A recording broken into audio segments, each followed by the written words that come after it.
जीवन में काम करते हैं। भारतीय जनता पार्टी हमेशा रचनात्मक सेवा के कामों में हम लोग सक्रिय रहते हैं। भारतीय जनता पार्टी का कार्यकर्ता 24 घंटे 12 महीने और 364 दिन जनता के बीच में हम लोग रहते हैं। हमारी सरकार, हमारी विचारधारा से जुड़े काम, सबका प्रचार प्रसार जनता के बीच में, हमारे विचारधारा से के जुड़े कार्य, संगठनात्मक काम, इन सब विषयों को लेकर हम लोग जनता के बीच में। ये बड़ा विस्तृत कार्यक्रम पार्टी ने 15 दिन का आयोजित किया है। आज जेबरा पार्क में हम सब लोग वृक्षारोपण के कार्यक्रम में इस जिले के कार्यकर्ता उपस्थित हुए। भारतीय जनता पार्टी की सरकार में जो जो विषय हम लोगों ने, हमसे जुड़े विषय थे, हमारे कोर एजेंडे से जुड़े विषय थे, हमारे विचारधारा को प्रभावित करने वाले विषय थे, उनको सबको हम लोगों ने काम व्यापक स्तर पर किया। चाहे केंद्र की सरकार हो, चाहे राज्य की सरकार हो, हम लोगों ने कभी भी अपने घोषणा पत्र में, संकल्प पत्रों में जो जो बातें कही उसे पूरा करने का काम किया। लोग सार्वजनिक जीवन में हमारे विषय में चर्चा करते हैं, बीजेपी का एजेंडा हिडन एजेंडा है साहब, छुपा हुआ एजेंडा है। लेकिन 2014 में हम लोगों ने अपने कोर एजेंडे के साथ डेवलपमेंट की बात कही, सुरक्षा की बात कही, देश के विकास की बात कही। और आप देखे होंगे माननीय नरेंद्र मोदी जी की सरकार में लगभग 7.5-8 वर्षों में हमने सब उन विषयों को पूरा करने का काम किया। हमने 2014 में जो जो विषय कहे, उस रिपोर्ट कार्ड के साथ हम लोग 2019 में आप लोगों के बीच में आए। हम लोगों ने 2017 में जो बातें कही, 2022 में आप लोगों के बीच में आए। हमने 2017 में बिजली, पानी, सड़क, शिक्षा, स्वास्थ्य, सुरक्षा, अराजकता, गुंडागर्दी, बेईमानी, भ्रष्टाचार, इन सब विषयों के लिए जनादेश जनता से मांगा। और मुझे विश्वास है और मैं आपका अभिनंदन करता हूं कि उत्तर प्रदेश की महान जनता ने 2017 में भी और हमने 2019-22 के चुनाव में भी अपने रिपोर्ट कार्ड को आपके बीच में रखकर चुनाव में वोट मांगे। और कुछ विषय आगे जो हम लोगों को काम करने हैं उनके लिए आपसे आग्रह किया। मुझे आप विश्वास है और मैं आपका अभिनंदन करता हूं कि बाराबंकी सहित पूरे प्रदेश की जनता ने भारतीय जनता पार्टी को दोबारा काम करने का अवसर दिया, दोबारा सरकार बनाने का, चलाने का अवसर दिया। भाइयों बहनों, हम लोग जो कहते थे, हमने कहा 1951 में कि हमारी सरकार बनेगी, कश्मीर से धारा 370 हटाएंगे। हमने 64 में कहा भाजपा की उस समय जनसंघ की सरकार बनेगी तो हम देश को परमाणु शक्ति संपन्न राष्ट्र बनाएंगे। हम लोगों ने कहा 1988 में भाजपा की सरकार आएगी, अयोध्या में भगवान श्री राम के जन्म स्थान पर भव्य मंदिर का, राम मंदिर का निर्माण कराएंगे। आपने देखा होगा 1998 में जब गठबंधन की सरकार का नेतृत्व करने का अटल बिहारी वाजपेयी जी को मौका अवसर मिला तो हमने सबसे पहले देश को परमाणु शक्ति संपन्न राष्ट्र बनाने का काम किया। पोखरण में परमाणु विस्फोट करके हमें अवसर मिला 2019 में तो कश्मीर से धारा 370 समाप्त करने का काम हमारी सरकार। लोगों ने प्रश्न खड़े करे 2014 में सरकार आएगी, क्या होगा धारा 370 का, क्या होगा भगवान श्री राम के जन्म स्थान पर राम मंदिर का। बीजेपी के लोग संकल्प व्यक्त करेंगे लेकिन तिथि नहीं, डेट नहीं बताएंगे कब करेंगे। लेकिन भाइयों बहनों, आपने देखा होगा संघीय ढांचा है और संघीय ढांचे में संसद में जो संसद की व्यवस्था है हमारे, उसमें राज्यसभा, विधान, लोकसभा दोनों सदन।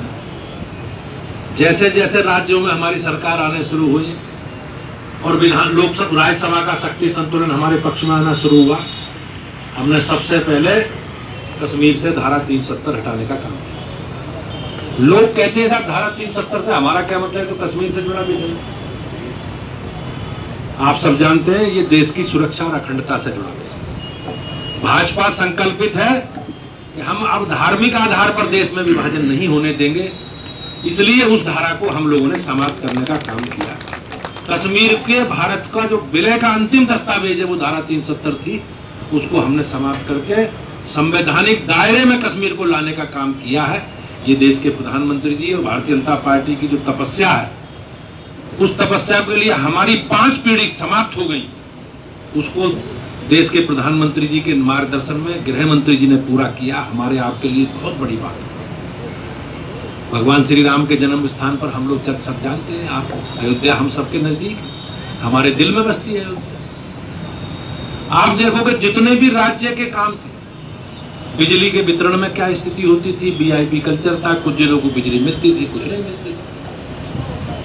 आप सड़कों की हालत देखते थे, सुरक्षा से जुड़े विषय है, क्या स्थिति होती थी ग्रामीण क्षेत्रों में, शहरी क्षेत्रों में लोग सुरक्षित नहीं थे, हमारी माताएं बहनों के साथ किस तरह का बर्ताव होता था। पूरा प्रदेश समाजवादी पार्टी की सरकार में एकदम सांप्रदायिक दंगों की लगभग झुरस में 5.5 साल उन्होंने बिता दिए। लेकिन जब से योगी जी के नेतृत्व में सरकार आई है, हमने बेहतर कानून का राज देने का काम किया। हमारी माताएं बहनें आज सुरक्षित हैं और मैं ये कह सकता हूं कि अपराध आज न्यूनतम स्तर पर है। कुछ लोग बोलते होंगे, लेकिन आंकड़े में आप अगर जाओगे तो न्यूनतम स्तर पर है। और हम सब लोग मिलकर इस प्रदेश के, इस देश के विकास के लिए सारे लोग काम कर रहे हैं। मैं ये तो नहीं कहता भाइयों बहनों कि हमने सब काम कर दिया, लेकिन मेरी सरकार माननीय योगी जी के नेतृत्व में और माननीय मोदी जी के नेतृत्व में प्रदेश के बेहतरी के लिए काम कर रहे हैं।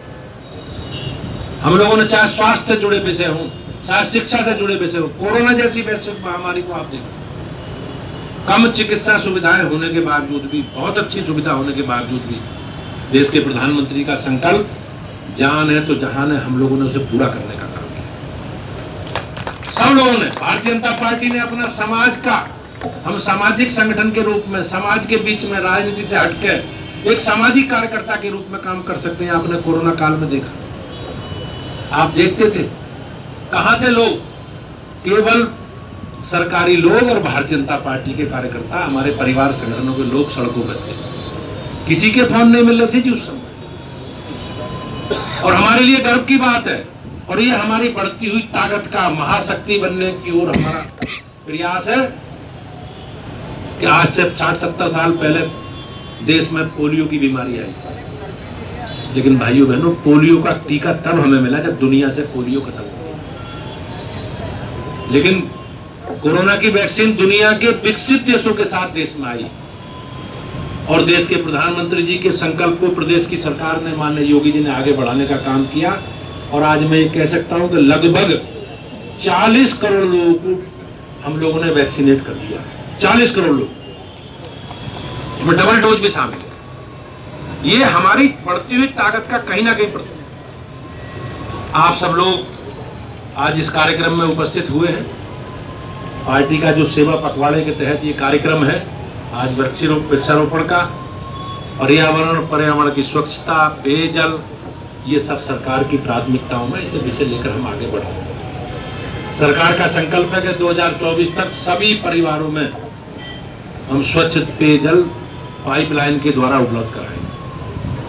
और पर्यावरण सुरक्षित रहे, उसके लिए वृक्षारोपण जरूरी है, वृक्ष जरूरी है। हम लोगों ने बड़ी संख्या में वृक्षारोपण का अभियान चलाया। आज प्रत्येक ग्राम सभा में हमारी पार्टी के कार्यकर्ता एक लक्षित करके वृक्षारोपण का काम कर रहे हैं, और मैं सबसे निवेदन करता हूं कि उसके संरक्षण करने का काम भी हम ही लोगों को करना है। भाइयों बहनों, वृक्ष बहुत लगे हैं, ऐसा नहीं, लंबे समय से अभियान चलाया है, लेकिन हमें उसको संरक्षण करने के लिए हमें आगे आना चाहिए। वृक्षारोपण बहुत महत्वपूर्ण अभियान है और जीवन में वृक्ष का बहुत हमारे लिए महत्व। तो इस अभियान को हमें आगे बढ़ाना है। कल 2 अक्टूबर का दिन है, देश के राष्ट्रपति जी, राष्ट्रपिता महात्मा गांधी जी की जयंती। उनके विचार से जुड़े विषय स्वावलंबी, खादी, स्वच्छता, इन सारे विषयों को हमें आगे बढ़ाना है, जनता के बीच में जाकर अपनी बात कहनी है, क्योंकि बहुत बड़ा देश है हमारा। आप देखोगे उत्तर प्रदेश ही 25 करोड़ की आबादी का राज्य है। हो सकता है देश के 4-6 दुनिया के देश ही हमसे ज्यादा आबादी वाले, लेकिन भाइयों बहनों हमें सबको साथ लेकर चलना है, सबके साथ देश के विकास के लिए अपना योगदान प्रस्तुत करना है। और देश के प्रधानमंत्री जी का जो संकल्प है सबका साथ सबका विकास, उस सिद्ध फार्मूले के साथ हमें आगे बढ़ना है। सरकार सबके प्रति संवेदनशील है। हमारा संकल्प है अंत्योदय का, उस अंत्योदय के संकल्प में अंतिम छोर पर बैठे व्यक्ति के लिए हम लोग उसके उत्थान के लिए हमारी सरकारें, हमारी पार्टी संकल्पित है और इस संकल्प को लेकर हम आगे बढ़ रहे हैं। आज इतना अच्छा पार्क बाराबंकी में है, आप देखे होंगे। हमारे देश के प्रधानमंत्री जी ने जो अमृत सरोवर की कल्पना की, उस अमृत सरोवर की कल्पना को साक्षात रूप में मैं यहाँ होता देखता हूँ। सभी ग्रामीण क्षेत्रों में स्वच्छ पानी का संरक्षण, जल का संरक्षण हमारे लिए जरूरी है और इस संकट जल के संरक्षण को लेकर हम लोग आगे बढ़ेंगे। हम लोग वृक्षारोपण भी करेंगे, हम वृक्ष के संरक्षण के लिए भी काम करेंगे, उसका सुरक्षित, उसका विकास हो, इसका हम सब लोग मिलकर प्रयास करेंगे। मैं एक बार आप सभी का अभिनंदन करता हूं, अपने जिला पंचायत के अध्यक्ष बहन जी का, नगर पालिका के अध्यक्ष महोदय का, सम्मानित सांसद जी